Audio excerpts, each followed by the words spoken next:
जय भारती जय हिंद हर एक जन कहे सदा, गंगो जमन की धार ये पावन बहे सदा। हमको वतन पे जान लुटाने का शौक है, हमको वतन पे जान लुटाने का शौक है।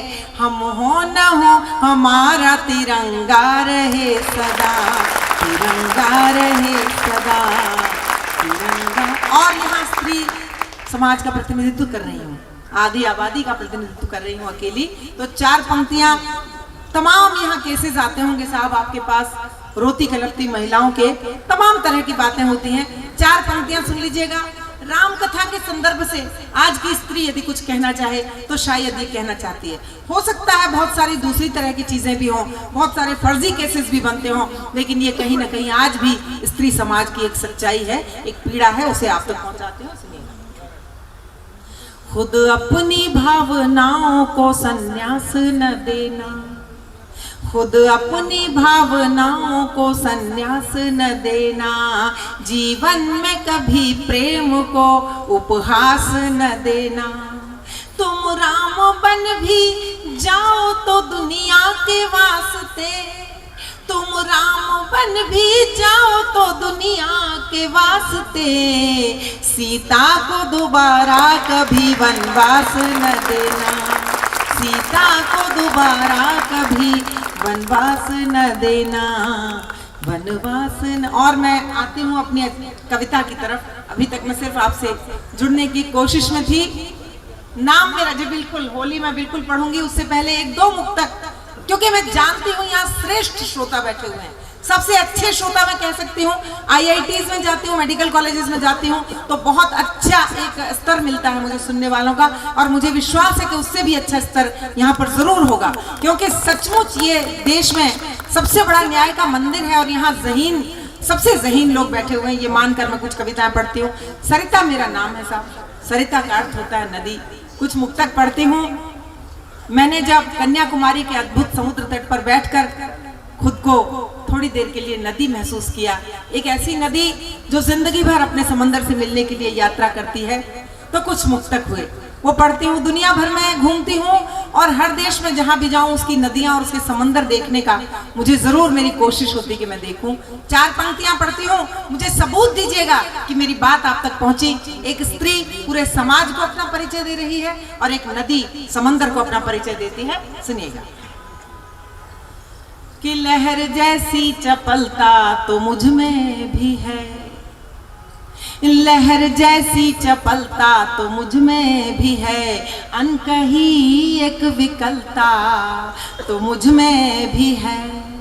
मैं नदी हूँ किनारों में सिमटी मगर, मैं नदी हूँ किनारों में सिमटी मगर, एक समंदर में चलता तो मुझ में भी है, एक समंदर में चलता तो मुझ। मेरा मन हो रहा है कि मैं आदरणीय को ट्रांसलेट भी करके सुना दूं, लेकिन ये संभव नहीं है। जी जी बहुत शुक्रिया सर।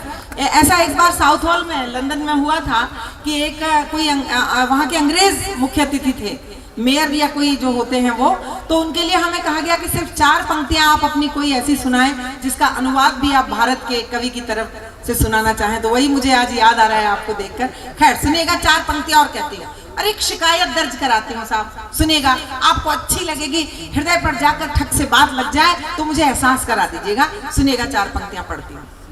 कि हर किसी की तपन तिश्नगी के लिए, हर किसी की तपन तिश्नगी के लिए, एक नेमत हुई जिंदगी के लिए।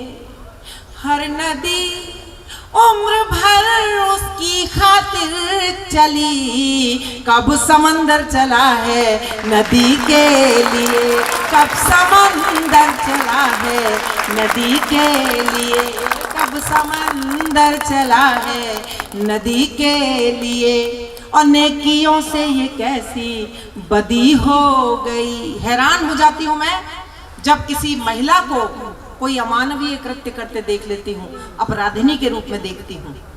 क्यों हैरान हो जाती हूँ? क्योंकि मेरा विश्वास है, मेरा मानना है कि विधाता ने जब हम स्त्रियों की रचना की तो हमारी मिट्टी में थोड़ी ज्यादा मात्रा में प्रेम, दया, ममता, समर्पण, करुणा जैसे तत्व मिलाए।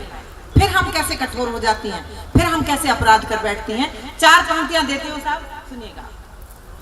कि नेकियों से ये कैसी बदी हो गई, नेकियों से ये कैसी बदी हो गई, ऐसा समंदर ये क्या त्रासदी हो गई। इसकी हर बूंद में थी मधुरता, मगर तुझ में डूबी तो खारी नदी हो गई, तुझ में डूबी। आपके खामोश हाथ मुझे अच्छे नहीं लग रहे, एक बार जोरदार तालियां बजा दीजिए अगर बात आप तक पहुंच रही है। मुझे मेरा मन बनाए रहिए ताकि मैं कुछ सुना सकूं आपको। बड़े दिनों बाद 9 बरस, हमारे मित्र बता रहे थे कि मुझे 9 बरस बाद यहाँ पर खड़ी हूँ मैं दोबारा, और मुझे बहुत अच्छा लग रहा है। बहुत आभार के साथ कुछ पंक्तियां और पढ़ती हूँ। एक गजल के एक मतला और एक शेर पढ़ती हूँ। आदरणीय सर वसीम जी और राहत साहब बैठे हुए हैं, गजल के बड़े हस्ताक्षर, तो सुन लीजिएगा साहब। कई दिनों से कुछ ऐसे कार्यक्रमों में फंसी हुई हूँ मैं, कवि सम्मेलनों में, जहाँ संस्कारशालाएं खुली हुई हैं, प्रेम की बात नहीं कर पाते हैं, केवल संस्कार की बात कीजिए। तो प्रेम को भी मैं एक बहुत बड़ा संस्कार ही मानती हूँ, और मुझे लगता है प्रेम से बड़ी तो कोई चीज है ही नहीं धरती पर। तब 4 पंक्तियां कहती हूँ। मैंने कहा था, गौरव जी सुनिएगा, कि है कभी पीड़ा कभी आनंद है कभी पीड़ा कभी आनंद है, प्राण से यह प्राण का अनुबंध है, और देह कैसे गा सकेगी प्रेम को, प्रेम केवल आत्मा का छंद है, प्रेम केवल आत्मा का छंद है।